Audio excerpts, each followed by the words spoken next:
When Maya Cardoso arrives at Fazenda Esperanza, fleeing a violent past with her young son, she expects nothing but shelter and a day's work, but the quiet farmer who opens the gate may just hold the key to a future she never thought possible.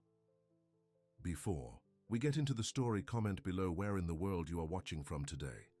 The afternoon sun beat down on Maya Cardoso's tired shoulders as she walked the dusty road leading to Fazenda Esperanza. Her arms ached from carrying 4-year-old Luan, who had fallen asleep an hour ago.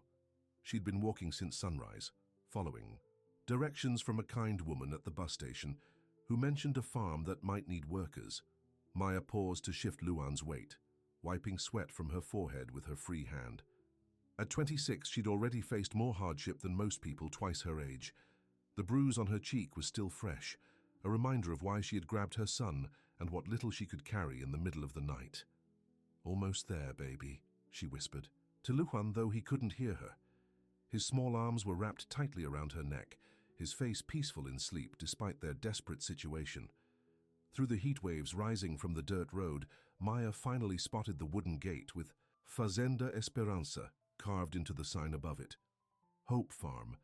She almost laughed at the irony. Hope was exactly what she had run out of.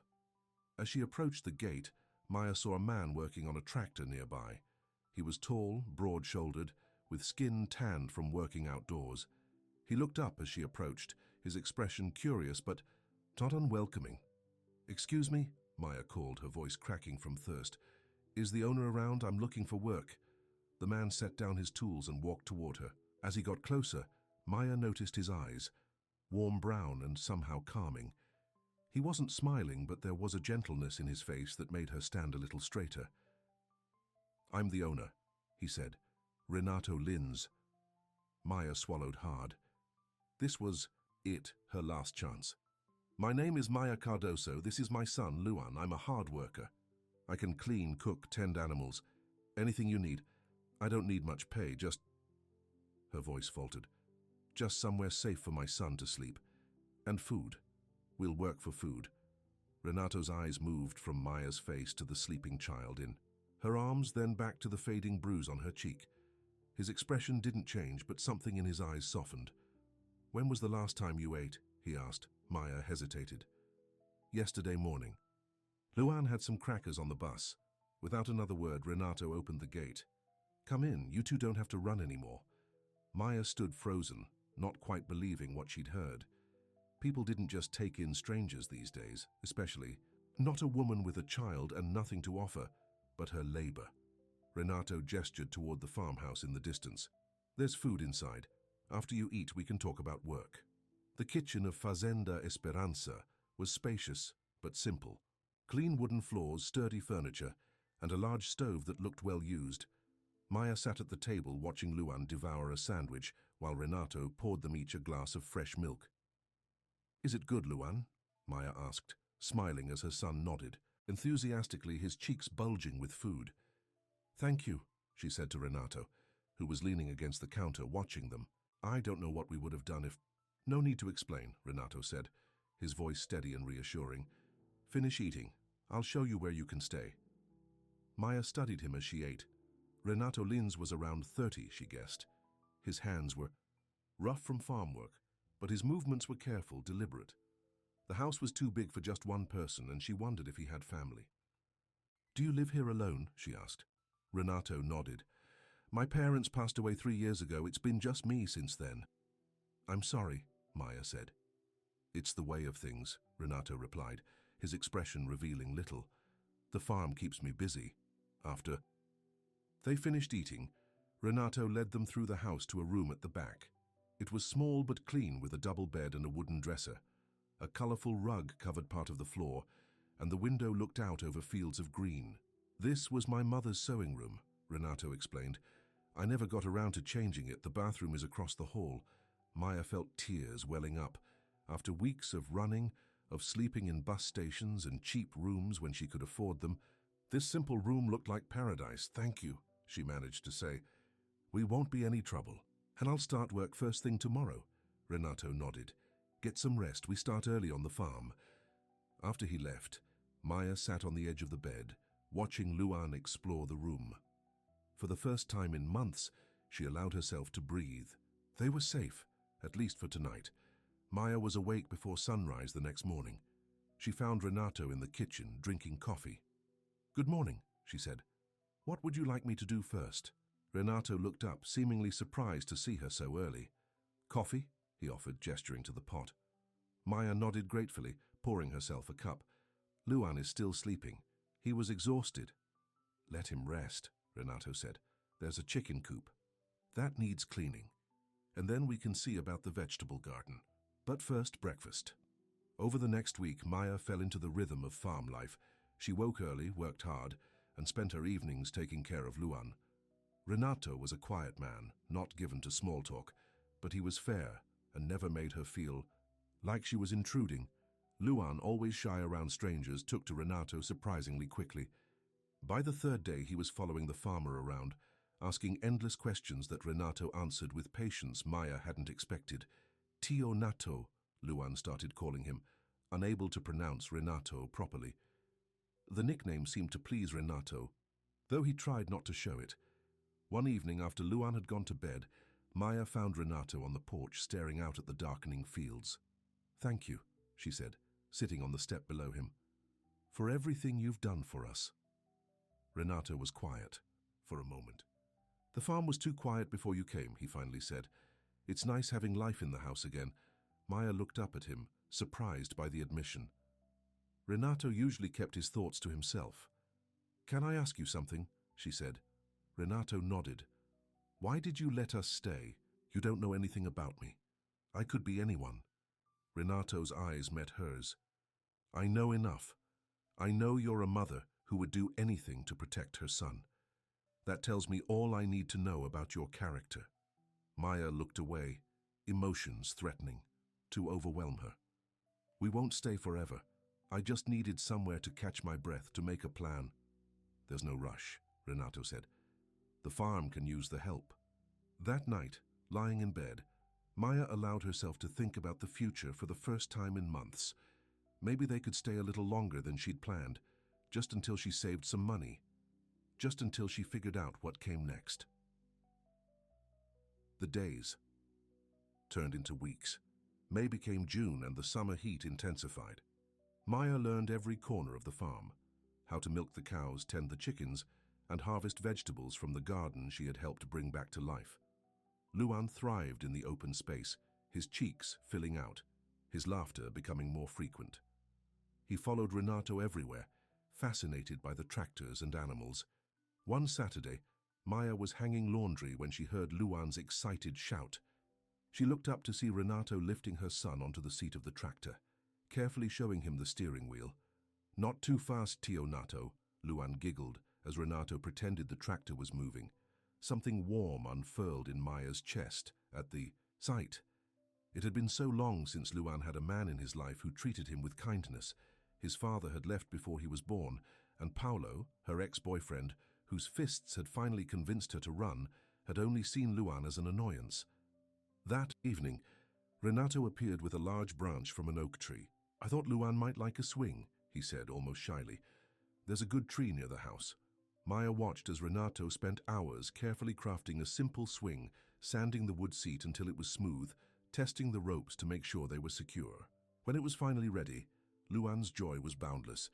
"Push me, Tio Nato, higher," he shouted, his face lit up with excitement. Maya stood in the doorway, watching them. Something was happening that she hadn't planned for. They were becoming comfortable. Here, not just staying, but living. And Renato was becoming something more than just their employer. The thought terrified her.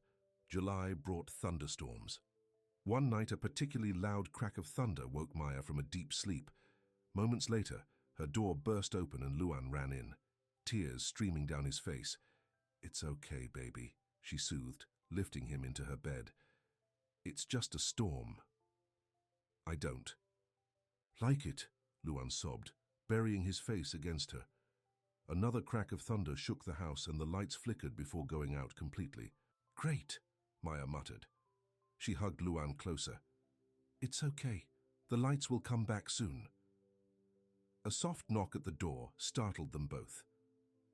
"Maya?" Renato's voice called. "Are you and Luan okay?" We're fine, she answered. Just a little scared of the dark, right, Luan? The door opened slightly, and Renato's silhouette appeared, illuminated by the flashlight he held. Power's out in the whole area, he said. I've got the generator running for the essential equipment, but we'll have to use flashlights in the house. He handed Maya a second flashlight. I'm making some hot chocolate in the kitchen if you two want to join me. Sometimes it's better not to be alone during a storm.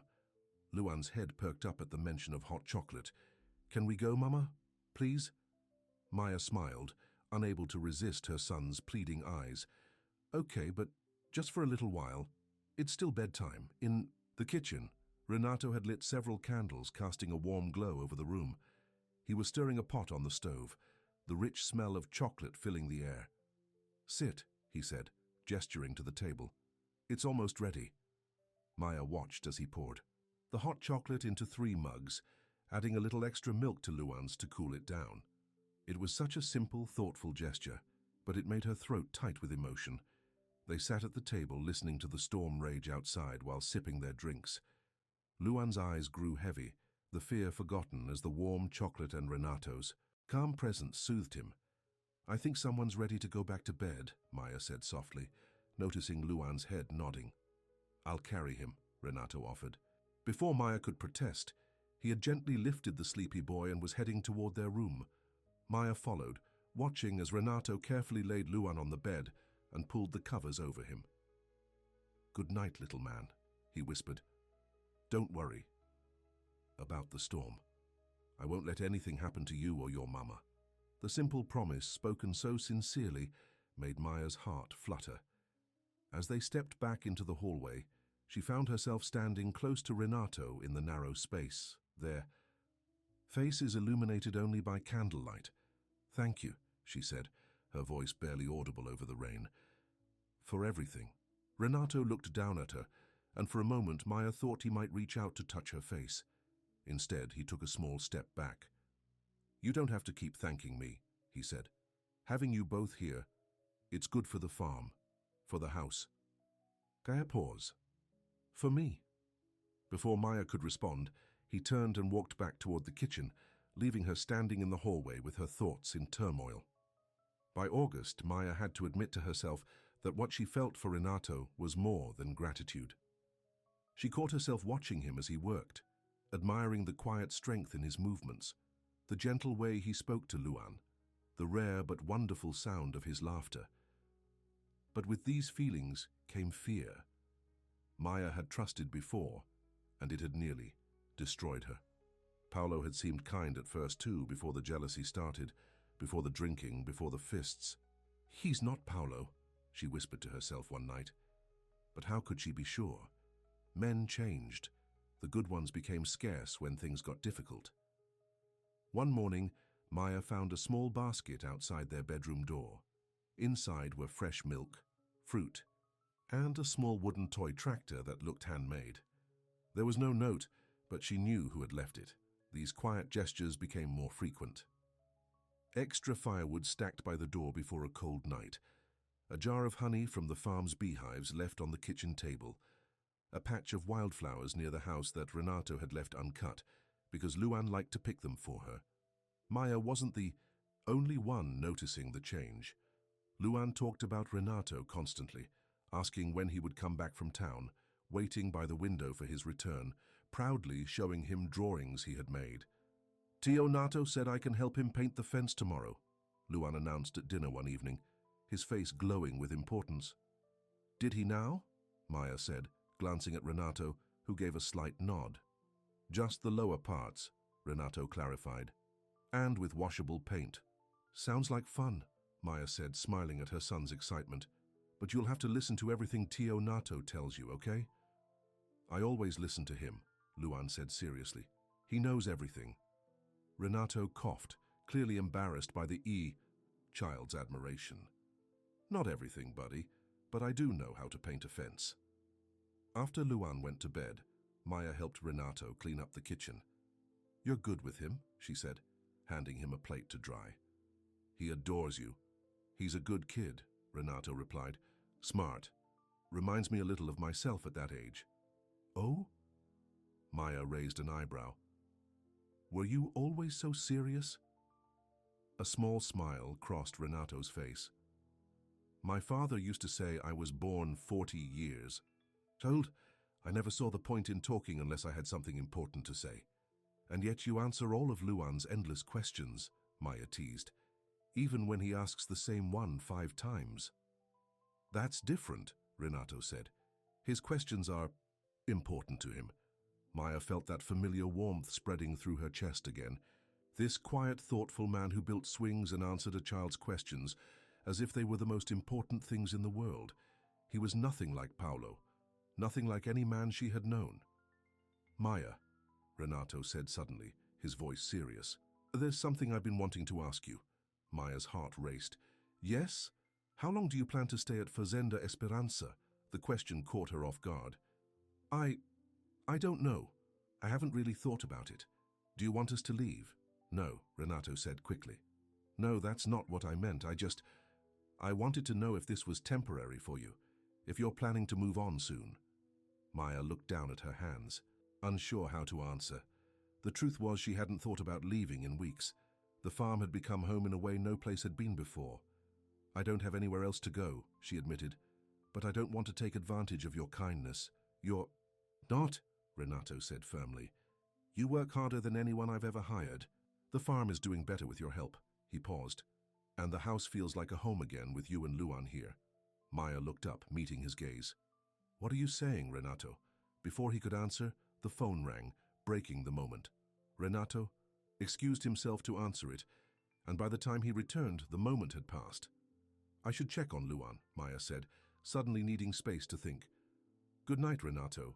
Good night, Maya, he replied, his eyes following her as she left the room. That night, Maya lay awake for hours, thinking about Renato's question. How long did she plan to stay? She had arrived at Fazenda Esperanza with nothing but desperation, and the clothes on her back. Now she had a job, a safe place for Luan, and feelings for a man she hadn't expected to meet. But the world outside the farm gates hadn't changed. She still had no money of her own, no education beyond high school, no family to help her. If things went wrong with Renato, where would she and Luan go? The thought kept her awake until dawn. Maya woke to the sound of Luan's excited voice in the kitchen. Following the smell of fresh coffee, she found her son sitting at the table with Renato, both of them hunched over a piece of paper. Good morning, she said, running a hand through her sleep-tousled hair. Mama! Luan looked up with a bright smile. Tio Nato is teaching me to write my name. Look, he held up the paper proudly. There in wobbly letters was Luan written several times. That's wonderful, baby, Maya said, kissing the top of his head. She glanced at Renato. Thank you. I've been trying to teach him, but he always gets distracted with me. Renato shrugged, a small smile playing at his lips. He asked me how to spell Luan Lins. I thought we should start with just Luan first. Maya's heart skipped a beat at the implication. Luan Lins. Her son was already imagining himself as part of Renato's family. I made coffee, Renato said, standing up, and there's bread I baked early this morning. You bake? Maya asked, surprised. My mother taught me, said a man should know how to feed himself. Renato cut a thick slice of the crusty bread and handed it to her. Try it. Maya took a bite and couldn't hold back a small moan of appreciation. This is delicious. Renato's cheeks colored slightly at her reaction. It's nothing special, just flour, water, salt. Don't believe him, Mama, Luan said. Seriously. Tio Nato makes the best bread in the whole world. Renato laughed, a rare, full sound that filled the kitchen with warmth. And how many bakeries have you visited to make that judgment, little man? I just know, Luan insisted, taking another big bite of his own slice. After breakfast, Renato announced he needed to go into town for supplies. Is there anything you need? He asked Maya. She hesitated. Luan could use some new clothes. He's growing so fast. But I don't have any. Make a list, Renato interrupted gently. I'll get whatever you both need. I can't keep taking things from you without Maya, Renato said, his voice firm but kind. You work here. Consider it part of your pay. Before she could argue further, Luan tugged at Renato's hand. Can I Come to town with you, Teonato, please. Renato looked to Maya for permission. Heads up to your mother. Maya bit her lip. Since they'd arrived at the farm, Luan had rarely been out of her sight. The thought of him going to town without her made her nervous, but the hopeful look on his face was hard to resist. You'll hold Teonato's hand the whole time? She asked. Luan nodded eagerly. I promise. And you'll listen to everything he says? Yes, Mama. Maya looked at Renato, who was watching her with understanding in his eyes. I'll take good care of him, he promised. We'll be back before dinner. After a moment's hesitation, Maya nodded. Okay, but be good, Luan. The joy on her son's face as Renato helped him climb into the truck was worth the anxiety she felt watching them drive away. It was the first time in years she had trusted anyone else with her child. With Renato and Luan gone, the farmhouse felt strangely empty. Maya busied herself with chores, weeding the vegetable garden and cleaning the chicken coop. By mid-afternoon, she had run out of tasks and found herself standing in Renato's bedroom doorway. She had never been inside his room before. It was simple, like the rest of the house, a large bed with a plain blue quilt, a wooden dresser, and a small desk by the window. What caught her eye were the bookshelves that lined one wall, filled with books of all sizes. Maya stepped inside, drawn to the unexpected library. She ran her fingers along the spines, novels, farming manuals, history books, even poetry. It was another side of Renato she hadn't seen. On his bedside table was a framed photograph. Maya picked it up, studying the image of a younger Renato, standing between an older couple, his parents, she assumed. They were all smiling, looking happy and content. You lost them both, she murmured, setting the photo down carefully. And you've been alone ever since. On the desk was a stack of papers, bills, invoices, bank statements. Maya didn't mean to pry, but her eyes caught a letter from Sarah Bank with bold red letters across the top. Final notice. Her stomach tightened.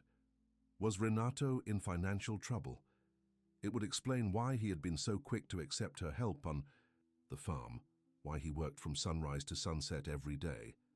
Maya backed out of the room, feeling guilty for invading his privacy. She resolved not to mention what she had seen. If Renato wanted to tell her about money problems, he would do so in his own time. The sound of Renato's truck pulling up outside sent Maya to the front porch. Luan jumped out, running toward her, with a small package clutched in his hands. Mama, look what Teonato got me. He opened the box to reveal a small wooden toy tractor, painted green and yellow. It's beautiful, Maya said, kneeling to admire it. Did you say thank you? He said thank you about 20 times, Renato chuckled, approaching with several bags. We got everything on your list, and a few extra things. Maya helped carry the bags inside, overwhelmed by Renato's generosity. He had bought not only clothes, for Luan but for her as well. Simple, practical items, but new and of good quality. Renato, this is too much, she protested. You needed clothes, he said simply. I saw something else in town that might interest you. He handed her a flyer from the local community center. They're offering free adult education classes, high school equivalency, computer skills, even some college courses. Maya stared at the paper. I couldn't. Why not? Renato asked. Classes. Her in the evenings, I could watch Luan. I don't have a car. The town is too far to walk. You could use my truck, Renato offered. Or I could drive you. Maya felt a lump forming in her throat. No one had ever encouraged her education before. Paolo had laughed when she mentioned wanting to finish high school, telling her she wasn't smart enough to bother. Why are you doing this? She asked quietly. Renato was silent for a moment. Because you deserve a chance, he finally said. To build the life you want, for yourself and for Luan. That night after Luan was asleep, Maya sat on the porch steps looking at the stars. The flyer from the community center was in her hands, and she was lost in thoughts of what it might be like to have an education, to have options beyond cleaning houses or working on farms. The screen door creaked and Renato joined her, sitting a careful distance away. Beautiful night, he commented, looking up at the star-filled sky. Maya agreed. After a moment she said, I think I might try the classes, just to see. Renato nodded, a small smile playing at his lips. Good. They sat in comfortable silence for a while, until Maya gathered her courage to ask the question that had been on her mind all day. "For Renato, is the farm in trouble? Financially, I mean." He turned to look at her, surprise evident on his face. "Why do you ask?" Maya hesitated. "I saw a letter on your desk. I wasn't snooping, I just noticed it." Renato sighed, running a hand through his hair. "Things have been tight since my parents died. The medical bills took most of our savings, and then last year's drought hit us hard." He looked out over the dark fields. "But it's getting better. Having your help has made a difference. I can focus on repairs and improvements instead of just basic maintenance." "Is there anything else I can do?" Maya asked. "I don't need the clothes or no," Renato interrupted firmly. "That's not why I hired you. The farm will be fine. I've taken out a loan to get us through until harvest." Maya wanted to press further, but could see from his expression that the subject was closed. Instead, she changed the topic. "Luan had a wonderful time with you today. He wouldn't stop talking about the tractor ride you gave him." Renato's face softened. "He's a good kid, smart too." "He idolizes you," Maya said. "He's never had a male figure in his life before. His father left before he was born." "His loss," Renato said simply. "Luan is a gift." The sincerity in his voice made Maya's chest tighten with emotion.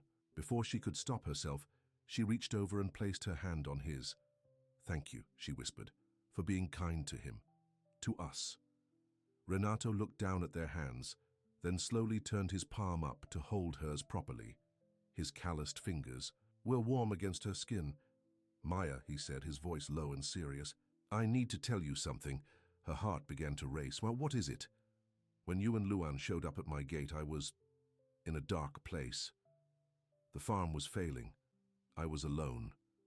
Some days I wondered what the point of it all was." He squeezed her hand, gently. "Having you both here, it's changed things, changed me." Maya could hardly breathe. "Renato, I'm not asking for anything," he quickly added.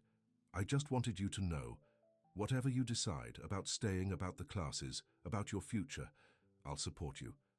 But I hope—" He paused, seeming to search for the right words. "I hope your future might include the farm. Include me." Before Maya could respond, a small voice called from the doorway, "Mama, I had a bad dream." They both turned to see Luan standing there in his pajamas, clutching his stuffed rabbit. Maya quickly stood up, releasing Renato's hand. "I'm coming, baby," she said, moving toward her son. She glanced back at Renato, who nodded in understanding. "We'll talk more tomorrow," he said quietly.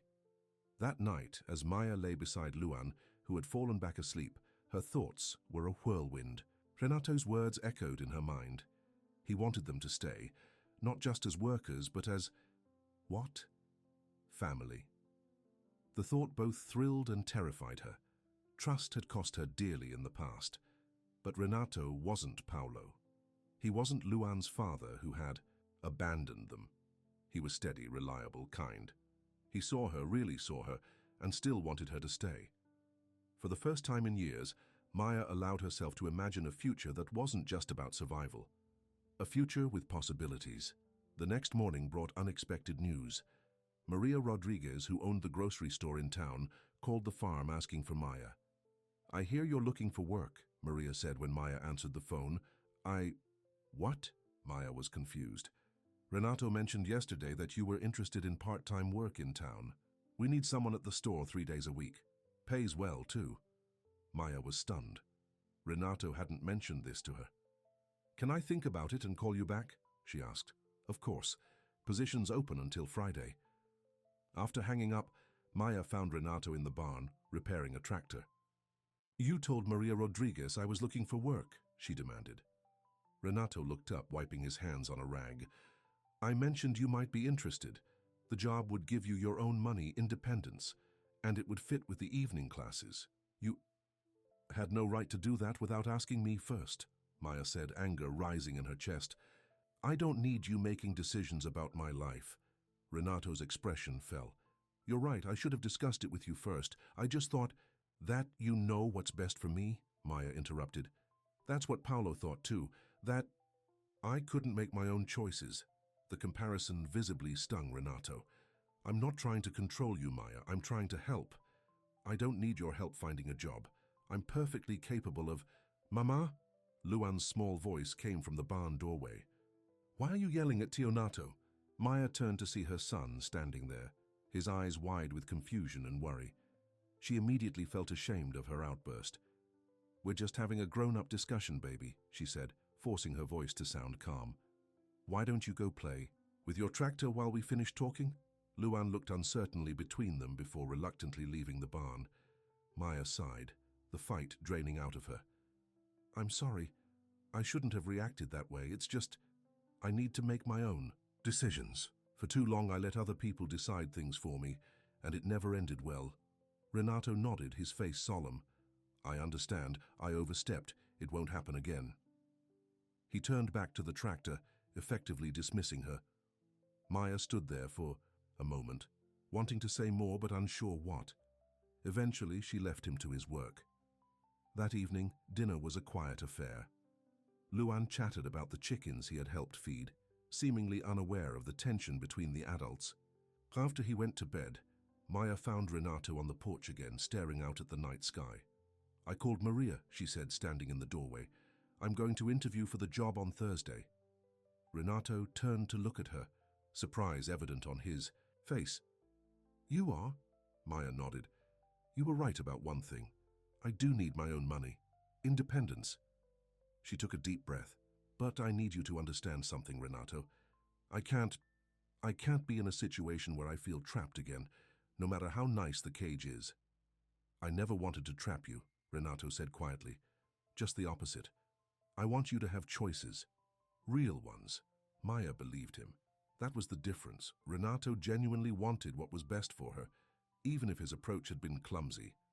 I know, she said, stepping onto the porch, and I appreciate everything you've done for us, more than I can say.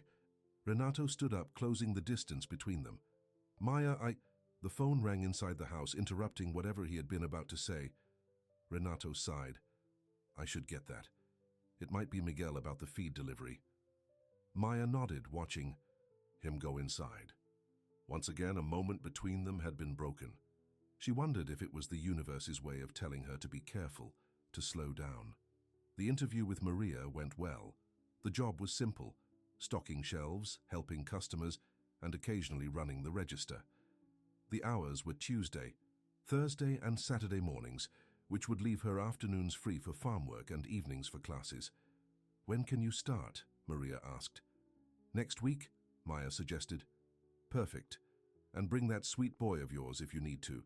My grandkids have toys in the back room they never use anymore. Maya left the store feeling lighter than she had in years. Her own job, her own money, a chance at education, things she had once thought were beyond her reach. On the drive back to the farm, Renato had insisted she take his truck for the interview. Maya allowed herself to really think about what she wanted for her future. Since running from Paulo, she had been focused solely on survival. Now, for the first time, she had options. She could save money, maybe eventually rent a small place in town for her and Luan. Start fresh, be truly independent. Or she could stay at Fazenda Esperanza with Renato. The thought made her heart race. There was something growing between them, something that both excited and frightened her. When she arrived back at the farm, she found Renato and Luan in the shade of the big oak tree working on the swing. We're making it bigger, Luan announced when he saw her. So you can swing too, Mama. Is that right? Maya smiled, approaching them. Luan thought you might like to try it, Renato explained, his eyes meeting hers. Did the interview go well? I got the job, Maya said. Starting next week. That's wonderful, Renato said, genuine happiness in his voice. I'm proud of you. The simple praise warmed Maya more than she expected. No one had been proud of her in a very long time. Swing, Mama, Luan insisted, pulling her toward the newly reinforced seat. Maya laughed, allowing herself to be guided to the swing. Renato stepped back as she sat down, Luan immediately pushing her from behind. Higher, Mama, you can go higher. As she swung back and forth under the ancient oak, Maya caught Renato watching. Her, a soft expression on his face. For that moment, with the sun filtering through the leaves above and her son's laughter behind her, Maya allowed herself to believe that happiness might be possible. The first day of adult education classes came quickly. Maya stood in front of the small mirror in her room, nervously adjusting her new blouse. Renato had driven into the neighboring town to buy her a notebook and pens, another gesture that touched her deeply. "You look pretty, Mama," Luan said from the doorway. Maya turned to smile at her son. "Thank you, baby. Now remember, you're going to stay with Teonato while I'm at school. Be good for him, okay? We're going to make cookies," Luan informed her importantly, "and then read a story." "That sounds fun," Maya said, gathering her bag. "I'll be back before your bedtime." In the kitchen, Renato was preparing dinner. He looked up when she entered, his eyes widening slightly. "You look nice," he said, his voice soft. Maya felt her cheeks warm. "Thank you for everything.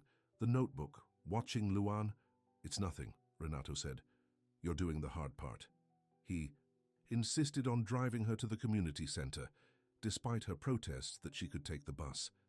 "First day jitters are bad enough without worrying about bus schedules," he said, as they pulled out of the farm's driveway. Luan waved enthusiastically from the back seat. The community center was bustling with activity when they arrived. Maya felt a knot of anxiety in her stomach. "What if I'm the oldest one there?" she whispered. "What if I can't keep up?" "You will," Renato said confidently. "And if you struggle, you ask for help. That's what teachers are for." He squeezed her hand quickly before she got out of the truck. "We'll be right here at 9 to pick you up." The class was better than Maya had feared. There were people of all ages, many of them working adults like her who had never finished their education. The teacher, Ms. Oliveira, was patient and encouraging. When 9 o'clock came, Maya felt a strange mix of exhaustion and exhilaration. Her mind was full of new information, new possibilities. True to his word, Renato was waiting outside in the truck. Luan had fallen asleep in the back seat, clutching a cookie in his small hand. "How was it?" Renato asked as she climbed in. "Good," Maya said, unable to keep the smile from her face. "Really good. I understood everything, and Ms. Oliveira said I catch on quickly." "Of course you do," Renato said, as if it was the most obvious thing in the world. "You're smart, Maya. You always have been. You just needed a chance to show it."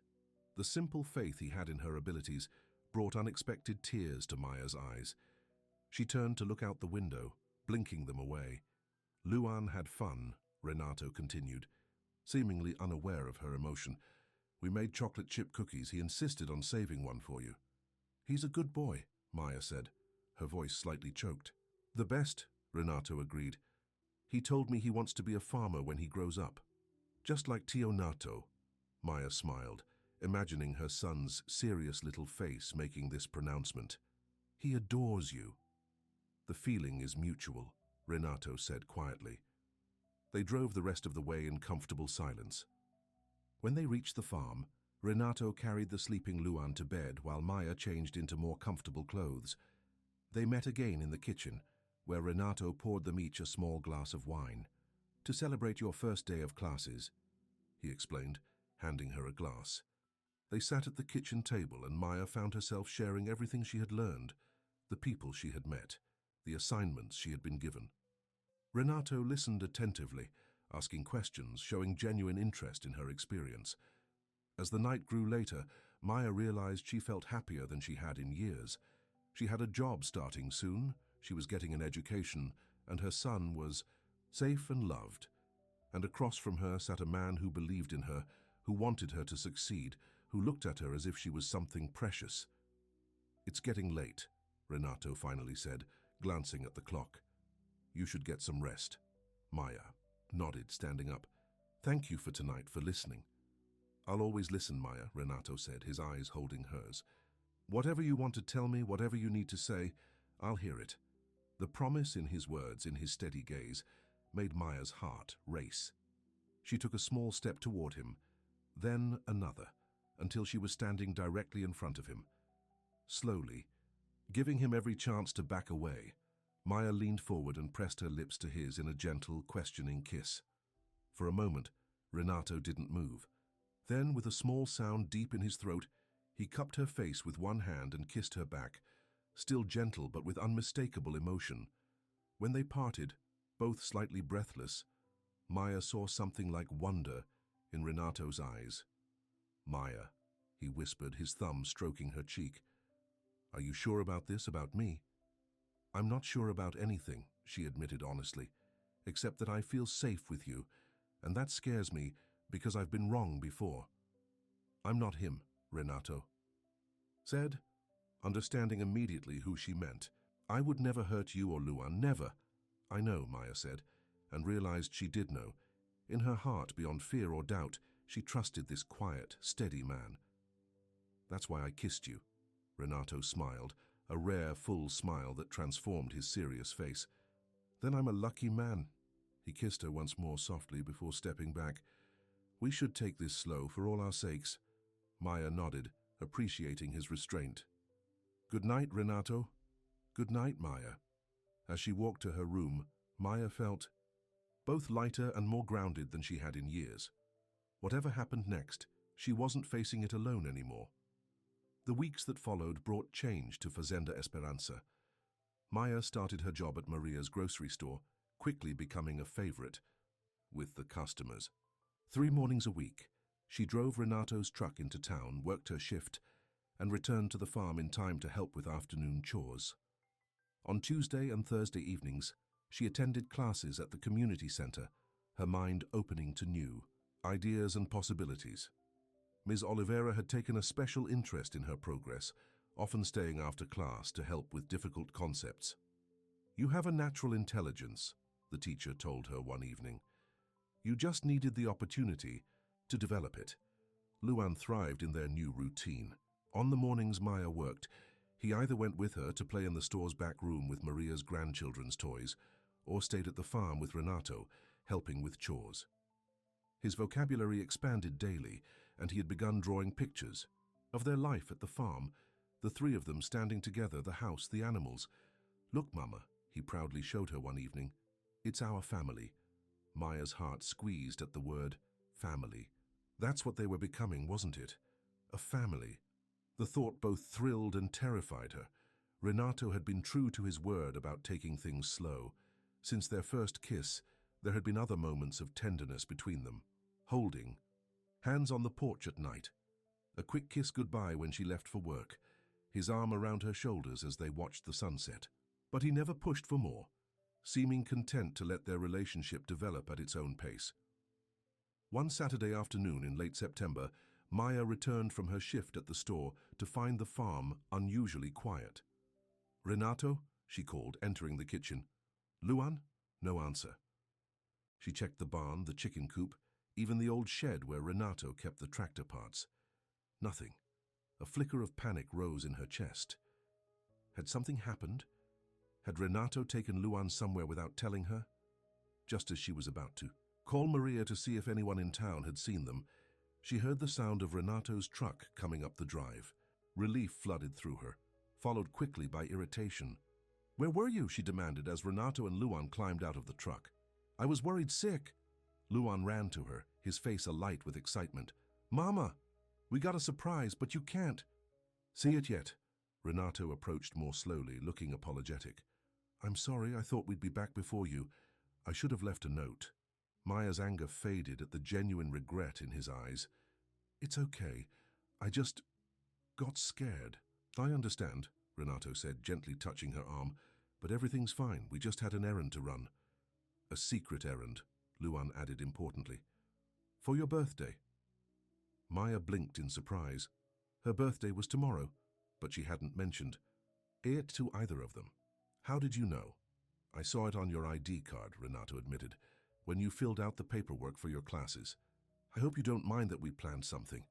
"No one's celebrated my birthday in years," Maya said softly. "Well, we are," Luan declared, "with cake and presents and everything."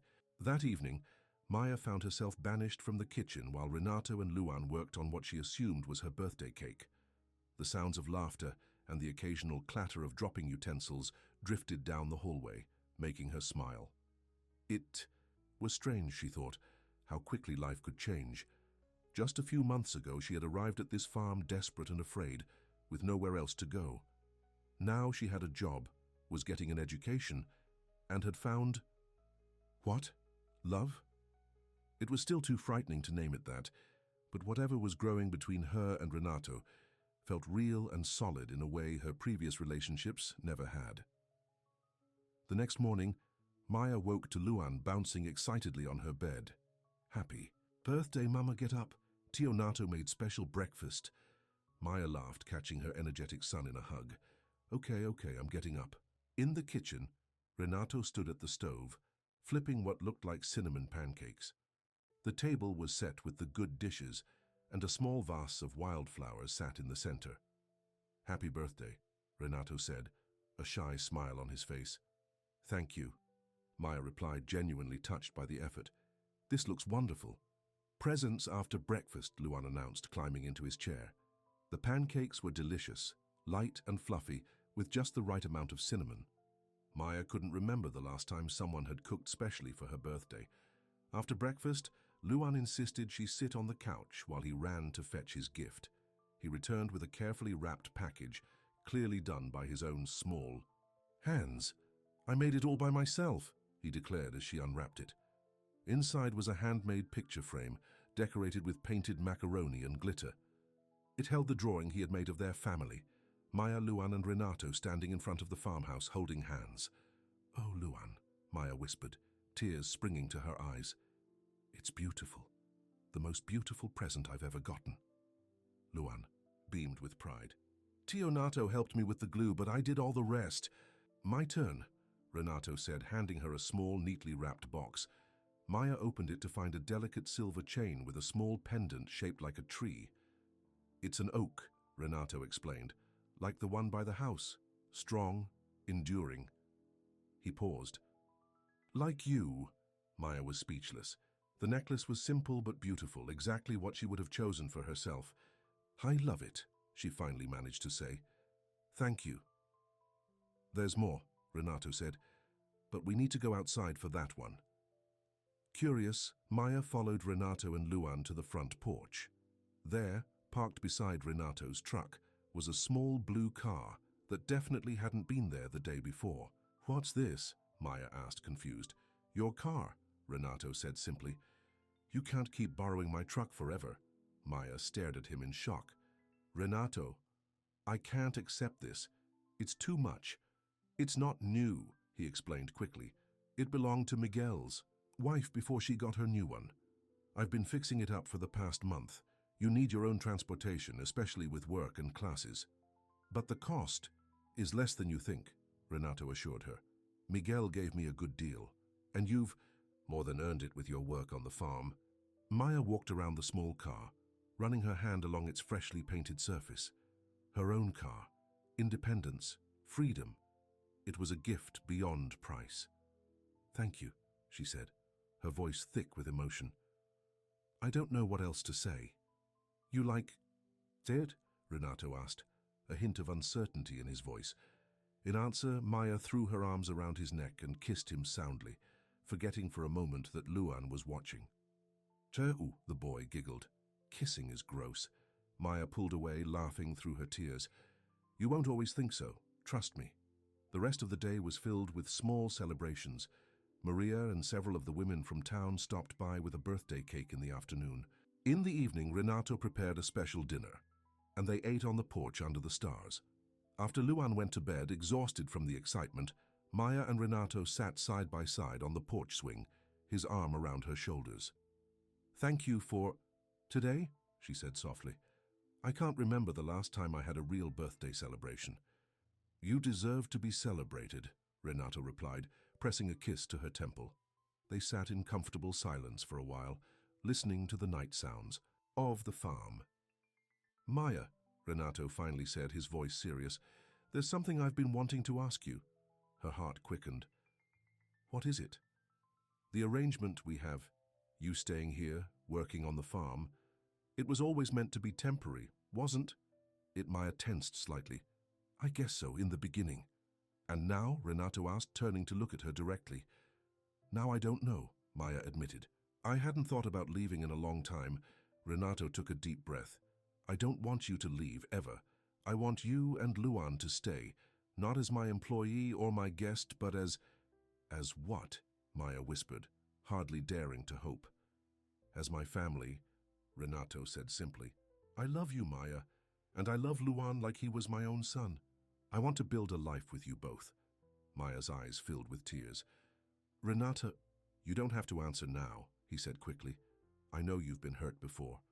I know trust doesn't come easily to you, but I want you to know how I feel, how serious I am about us. Maya looked into his eyes, those steady, kind eyes that had captivated her from the first day. I'm scared, she admitted. Not of you, but of hoping too much, of believing this can last. It can, Renato said firmly. It will, if you give us a chance. And if it doesn't work out, if something goes wrong, Luan is so attached to you already. Nothing in life is guaranteed, Maya, but I promise you this, I will never willingly hurt either of you. Whatever happens between us, I will always care for Luan. Maya believed him. That was the miracle of it. After all she had been through, she trusted this man's word completely. I love you too, she whispered, the words feeling both terrifying and liberating. I think I have for a while now. The smile that spread across Renato's face was like the sun breaking through clouds. He pulled her closer, kissing her with a tenderness that made her heart ache. So you'll stay? He asked when they finally broke apart. You'll make this your home, permanently? Yes, Maya said, surprising herself with how certain she felt.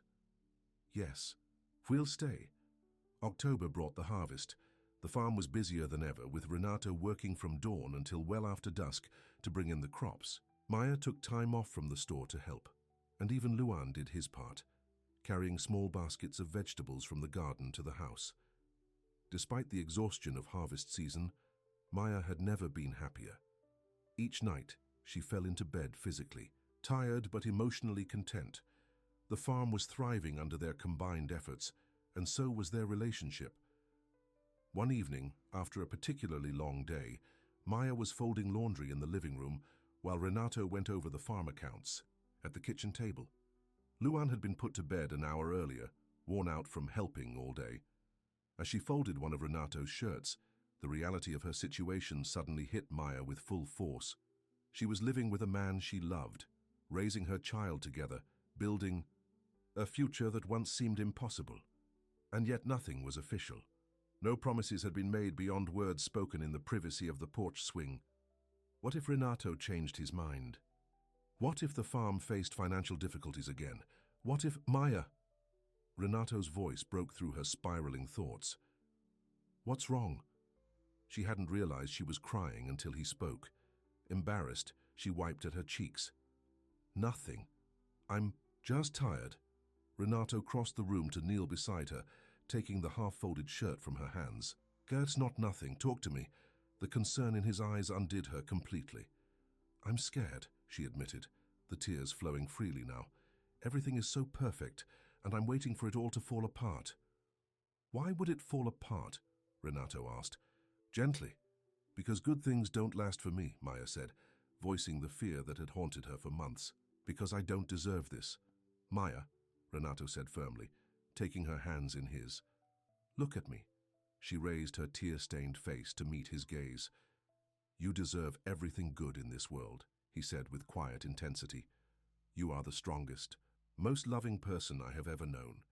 You're an amazing mother, a hard worker, and the woman I love more than I thought it was possible to love anyone. Fresh tears spilled down Maya's cheeks at his words. You don't have to carry it alone anymore, Renato continued, his voice steady. You came here with your son, and now you're not just guests. You're my family. If you'll let me be yours, too. We already are, Maya whispered. Renato reached into his pocket and pulled out a small velvet box. I've been carrying this around for weeks, waiting for the right moment, he said, opening it to reveal a simple gold ring. But maybe there is no perfect moment. Maybe what matters is that I'm asking you now, when you're tired and afraid, because I want you to know that I love you at your strongest and at your most vulnerable. Maya stared at the ring, hardly daring to believe what was happening. "Maya Cardoso," Renato said, his voice slightly unsteady now. "Will you marry me? Will you and Luan be my family in every way that matters?" For a moment, Maya couldn't speak, past the lump in her throat. Then, with a sob that was half laugh, half cry, she nodded. "Yes," she managed to say. "Yes, Renato. We'll be your family." Renato slipped the ring onto her finger, then pulled her into his arms, holding her as if she was the most precious thing in the world. Later, lying in what was now their bed, Maya gazed at the simple ring on her finger, still hardly believing it was real. "We should tell Luan in the morning," Renato said, his arm wrapped securely around her waist. "He'll be thrilled," Maya replied. "He already thinks of you as his father." "I'd like to make that official too," Renato said quietly. "After we're married. If you agree, I want to adopt him legally." Maya turned to face him, touched beyond words. "You would do that?" "I already think of him as my son," Renato said simply. "I want the rest of the world to know it too." Maya kissed him, pouring all her love and gratitude into the gesture. "You are an amazing man, Renato Lins." "And you," he replied, brushing her hair back from her face, "are going to be an amazing wife." The news of their engagement spread quickly through the small community. Maria insisted on hosting an engagement dinner at her home, inviting what seemed like half the town to celebrate with them. "You two deserve this happiness," she told Maya as they prepared food in her kitchen. "Anyone with eyes can see how perfect you are together." Luan had taken the news exactly as they'd predicted, with unbridled joy. "Does this mean Tio Nato will be my real dad?" he had asked, his eyes wide with hope. "If you want me to be," Renato had answered seriously. "Yes," Luan had shouted, launching himself into Renato's arms. "I always wanted a dad like you." Now, watching Renato and Luan together at the engagement party, Maya felt a contentment she had never known was possible. Her son was thriving. She was engaged to a man who loved them both deeply, and for the first time in her life she had a real home. "You're glowing," Ms. Oliveira commented, joining Maya by the refreshment table. "Happiness suits you." "Thank you," Maya replied, "for everything you've done to help me in class. I couldn't have come this far without your support." "Nonsense," the teacher said briskly. "You did the work. I just pointed you in the right direction." As the evening wound down, Renato found Maya on the back porch of Maria's house, taking a moment alone to process the day's events. "Too much excitement?" he asked, slipping an arm around her waist. "A little," Maya admitted. "I'm not used to being the center of attention." "You'd better get used to it," Renato teased gently. "Wait until the wedding." Maya groaned, leaning her head against his shoulder. "Can't we just go to the courthouse?" "If that's what you really want," Renato said. "But I thought women dreamed of big weddings." "Not this woman," Maya replied. "All I want is you and Luan and maybe a few close friends, nothing fancy." Renato kissed the top of her head. "Then that's what we'll have. Whatever makes you happy." They stood in comfortable silence. For a moment, listening to the sounds of laughter drifting from inside the house. "I never imagined this," Maya said softly. "When I showed up at your gate that day, all I wanted was a safe place for Luan to sleep. I never dreamed we'd find a home, a family. Sometimes the best things in life come when we least expect them," Renato replied. "You and Luan were my unexpected blessing. You saved me as much as I saved you." Maya turned in his arms to face him. "How did I save you?" "I was just existing before you came," Renato explained. "Working the farm because it was what I knew, because it was my parents' legacy, but there was no joy in it, no purpose beyond survival." He touched her cheek gently. "You gave me a reason to build something better, a future worth working for." Maya's heart swelled with love for this quiet, steady man who had changed her life so completely. "We're going to have a beautiful life together," she whispered. "The three of us." "Nothing would make me happier," Renato replied, sealing the promise with a kiss. November brought cooler weather and wedding plans.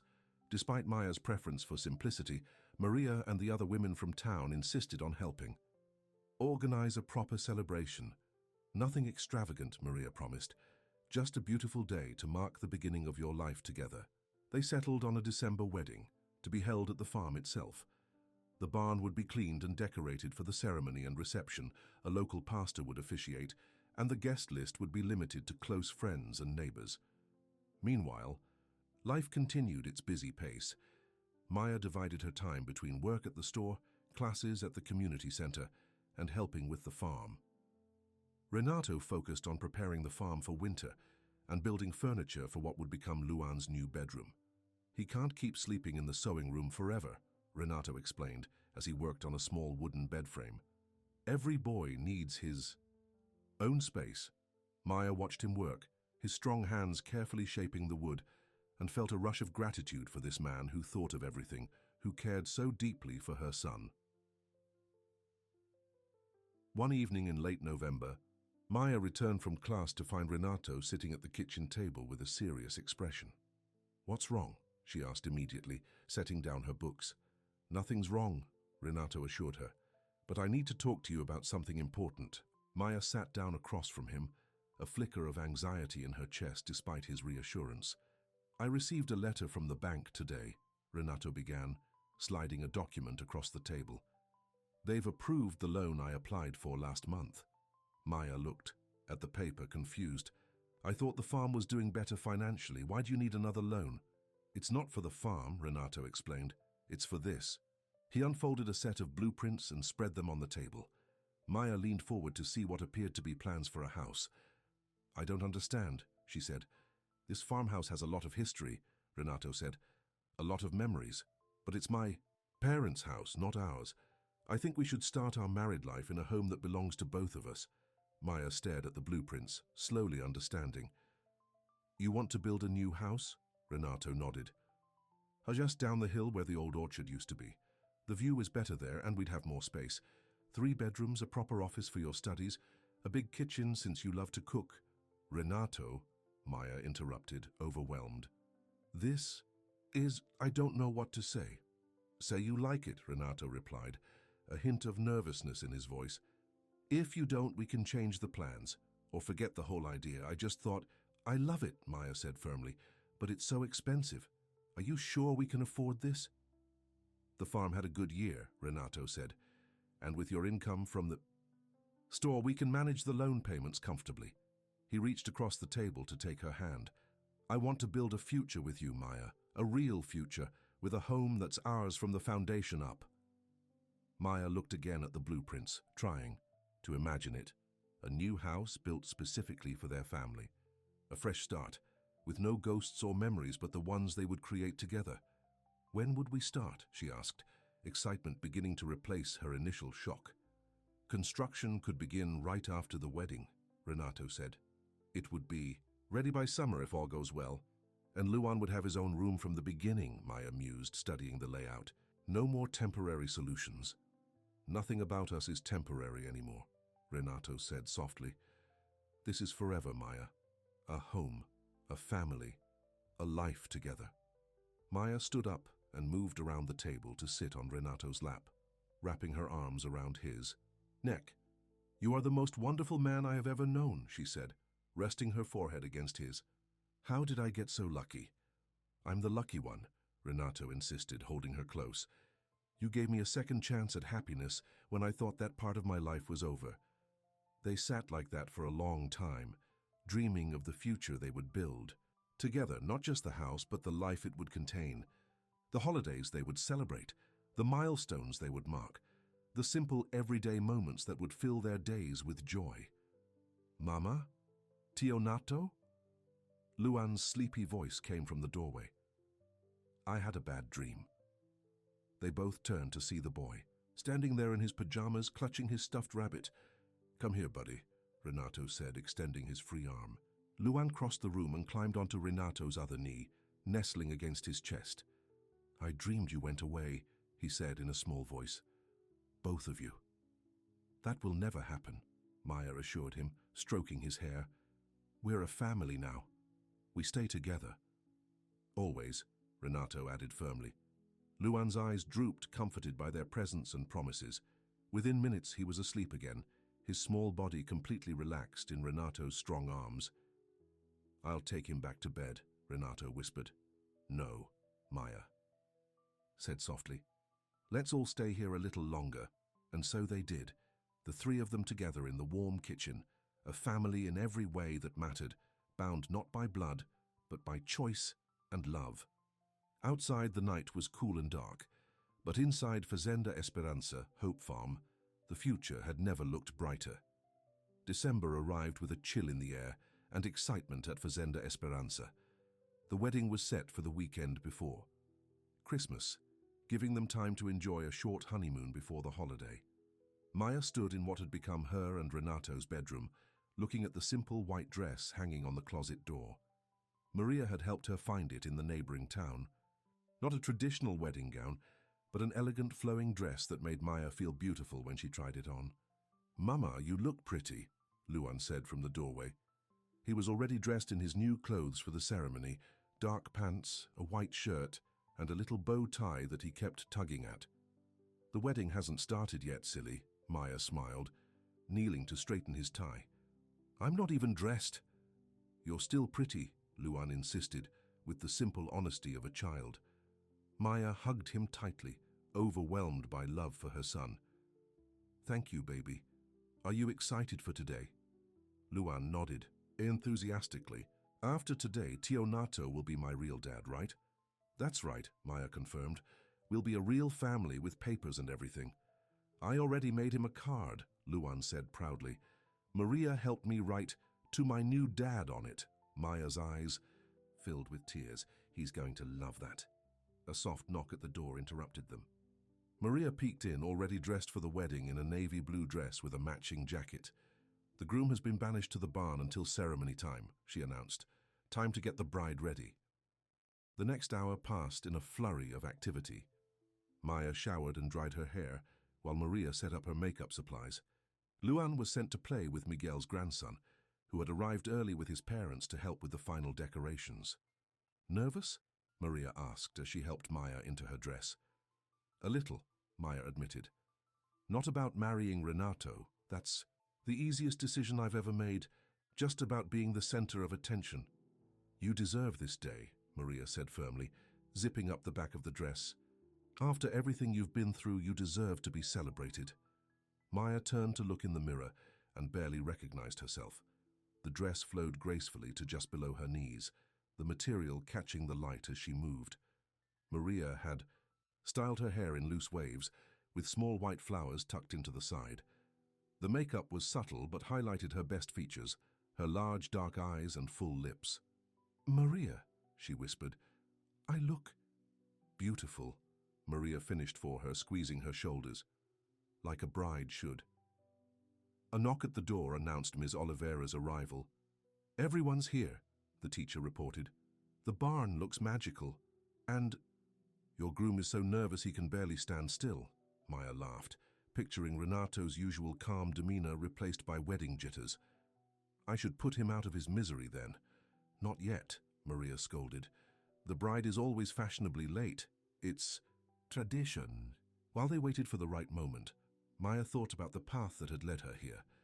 Less than a year ago, she had been in an abusive relationship, afraid for herself and her son, with no hope for the future.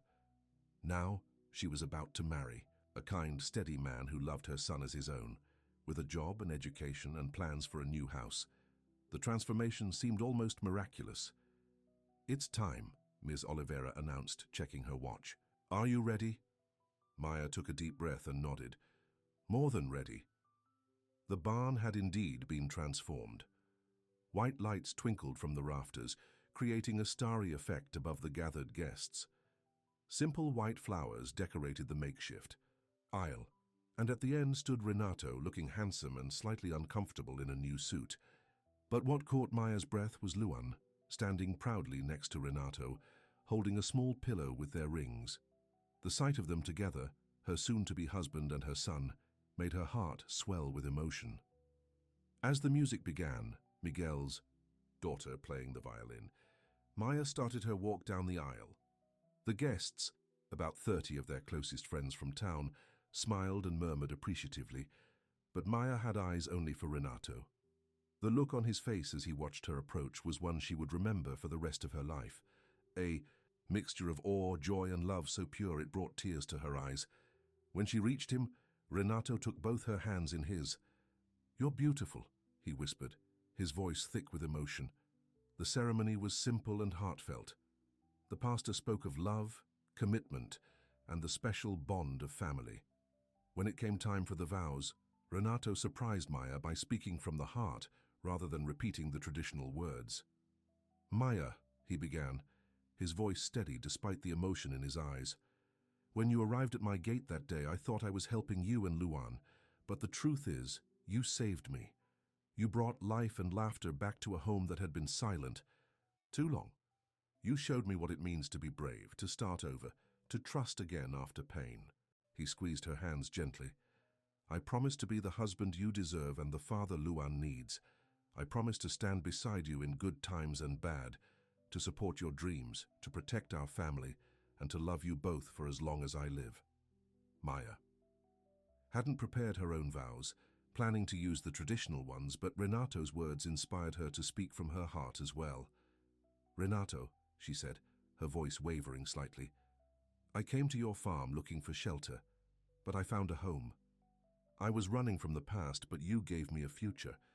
You saw strength in me when I felt broken, and possibility when all I could see was survival." She took a deep breath, steadying herself. "I promise to be a partner you can rely on, to build our life together day by day, to trust in your love, even when I'm afraid, and to remind you every day how much you are loved by me and by Luan." At the mention of his name, Luan stepped forward importantly with the rings. As Renato slipped the simple gold band onto Maya's finger, he whispered, "Forever," a promise meant for her alone. "By the power vested in me," the pastor concluded, "I now pronounce you husband and wife. You may kiss the bride." Renato cupped Maya's face gently and kissed her with such tenderness that she felt tears slipping down her cheeks. The guests applauded, but Maya barely heard them.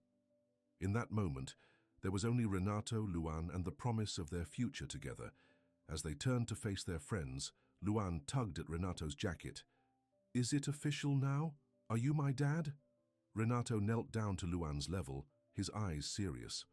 "I am your dad in my heart already," he said, "and very soon we'll make it official with adoption papers. But for today, yes, we are a family now, by law and by love." Luan launched himself into Renato's arms, and Maya joined the embrace, the three of them holding each other as their friends looked on with smiles and a few tears. "Now we're a family," Luan said, repeating the words that had become their promise to each other. "Forever and ever." The reception was everything Maya could have wished for, simple, joyful, and filled with love.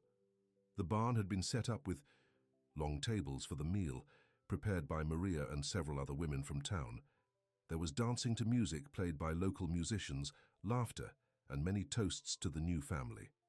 "To Maya and Renato," Miguel raised his glass. "Two good people who found each other when they needed it most. May your life together be as rich and fruitful as the land you tend." As evening fell, Luan grew tired, falling asleep in Renato's arms. During a slow dance, they decided it was time to end the celebration.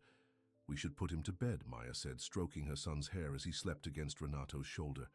They said their goodbyes and thank yous to their guests, accepting hugs and well wishes with grateful hearts.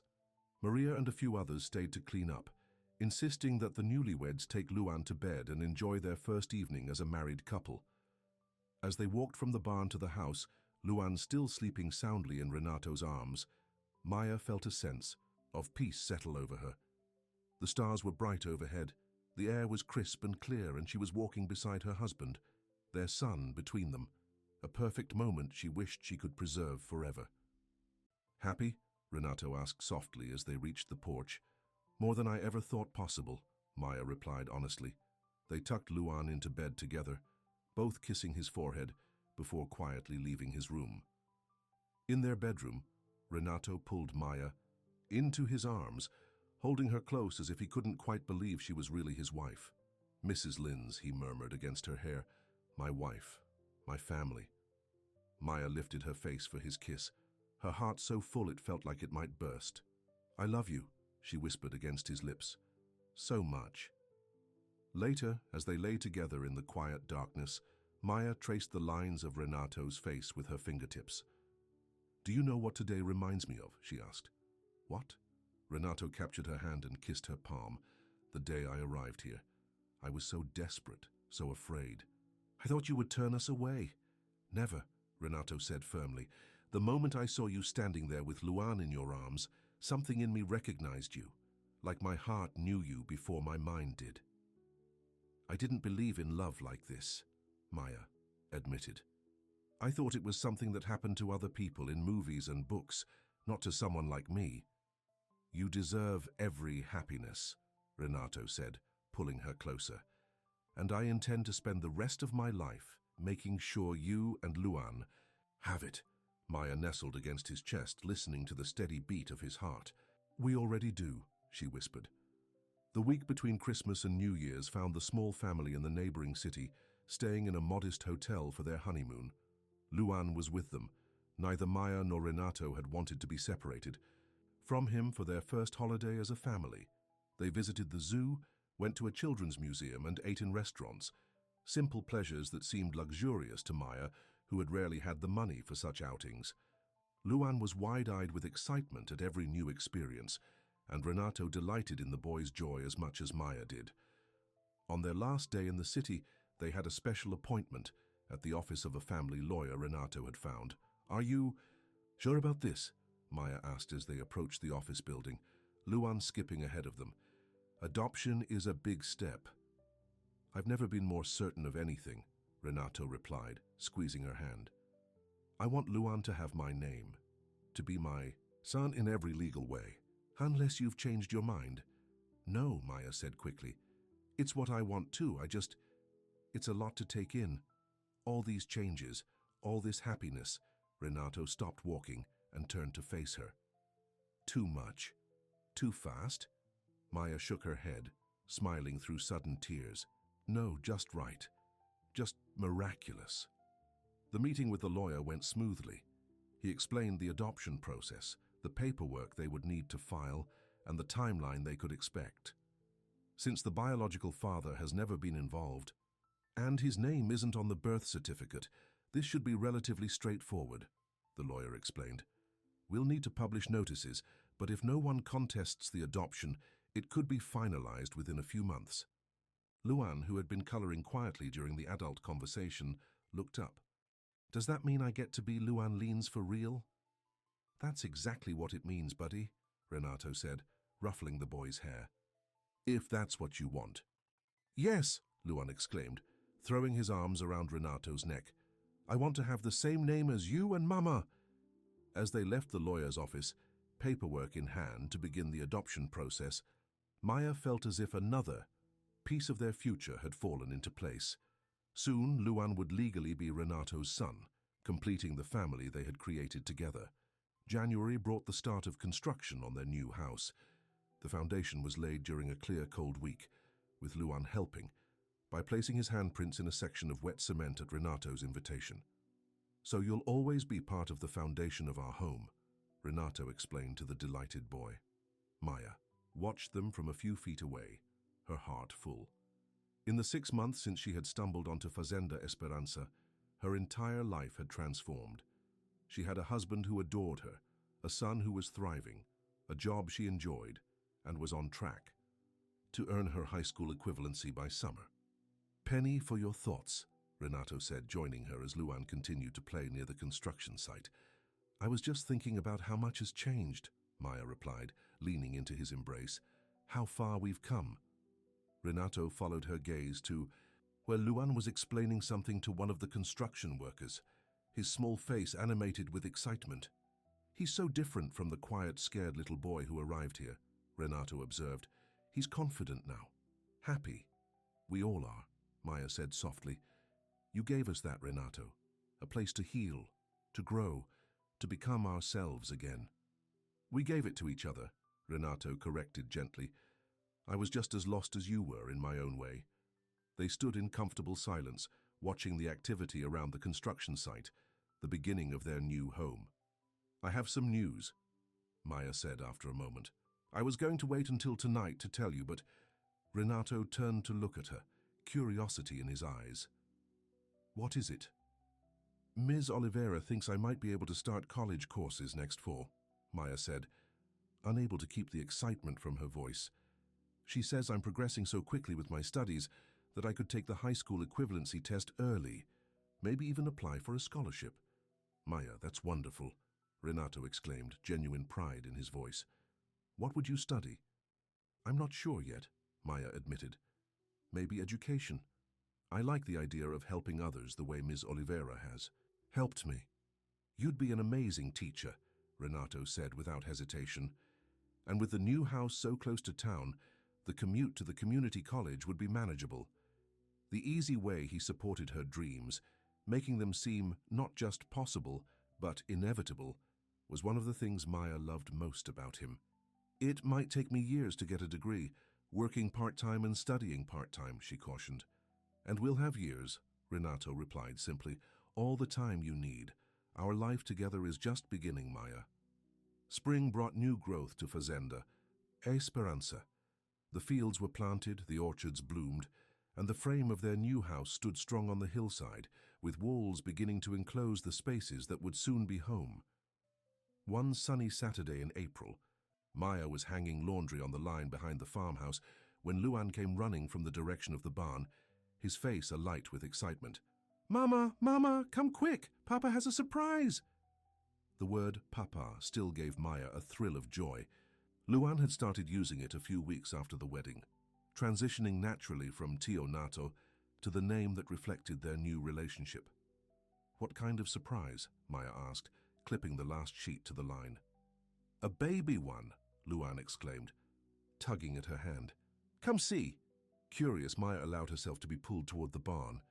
Inside, she found Renato kneeling next to one of the farm cats, who was curled in a nest of hay with 4 tiny kittens nursing at her side. She must have had them last night, Renato explained, looking up with a smile. Luan found them this morning, when he came to help with chores. They're so small, Luan whispered, kneeling beside Renato to peer at the kittens. Can we keep them all? We'll need to find homes for some of them, Renato said gently. But maybe we can keep 1 or 2 for the new house. Would you like that? Luan nodded enthusiastically. The grey one. I want to name him Cinzento. That's a good name, Maya agreed, kneeling to join them. It means grey in Portuguese, right? Papa taught me, Luan said proudly. He knows lots of Portuguese words from his grandma. Maya smiled at Renato over Luan's head. They had been teaching the boy bits of Portuguese culture and language, honoring the heritage of Renato's grandmother, who had immigrated from Brazil decades ago. My grandmother would have loved you both, Renato said, his voice soft with memory. She always said Fazenda Esperanza needed the laughter of children to make it truly come alive.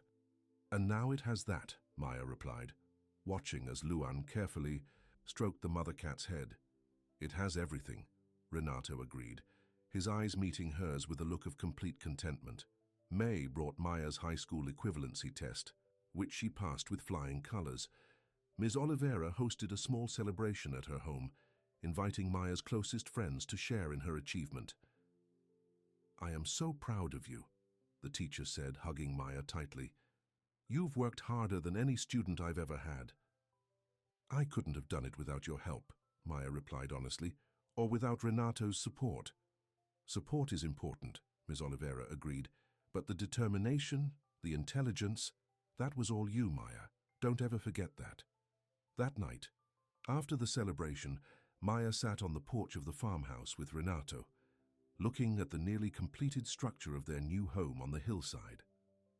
The construction foreman says we can move in by early July, Renato commented, his arm around her shoulders. Just in time for your birthday. It's the best gift I could imagine, Maya said, leaning against him. Our own home, built from scratch. You deserve it, Renato said simply. After everything you've overcome. Maya was quiet for a moment, thinking about the long journey that had brought her to this point. Do you ever think about how different our lives would be if I hadn't stopped at your gate that day? She asked. I try not to, Renato admitted. The thought of never knowing you and Luan, it's too painful to consider. I believe we were meant to find each other, Maya said softly.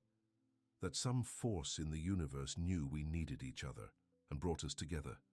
Fate, destiny, divine intervention, whatever it was, I'm grateful, Renata replied, pressing a kiss to her temple. They sat in comfortable silence for a while, listening to the night sounds of the farm and watching. The stars appear in the darkening sky. I have something to tell you, Maya finally said, her voice barely above a whisper. Something important. Renato turned to look at her, concern crossing his face at her serious tone. What is it? Is everything okay? Maya took his hand and placed it gently on her stomach. Everything is perfect, she said, her eyes shining with tears of joy. We're going to have a baby, Renato. In December, right around Christmas. For a moment, Renato seemed frozen, his eyes wide with shock. Then his face transformed with a joy so pure it took Maya's breath away. A baby? He whispered, his voice cracking with emotion. We're going to have a baby. Maya nodded, her own tears spilling over. I found out yesterday. I wanted to be sure before I told you. Oh, Maya. Renato gathered her into his arms, holding her as if she was the most precious thing in the world. A baby. Our baby. Luan's going to be a big brother, Maya said, laughing. Through her tears. He's always wanted siblings. Have you told him yet? Renato asked, pulling back to look at her face, his hands still cradling her as if she might break. Maya shook her head. I wanted you to be the first to know. We can tell. Him together tomorrow. Renato placed his hand on her stomach again, a look of wonder on his face. Our child, he murmured, growing inside you. It's a miracle.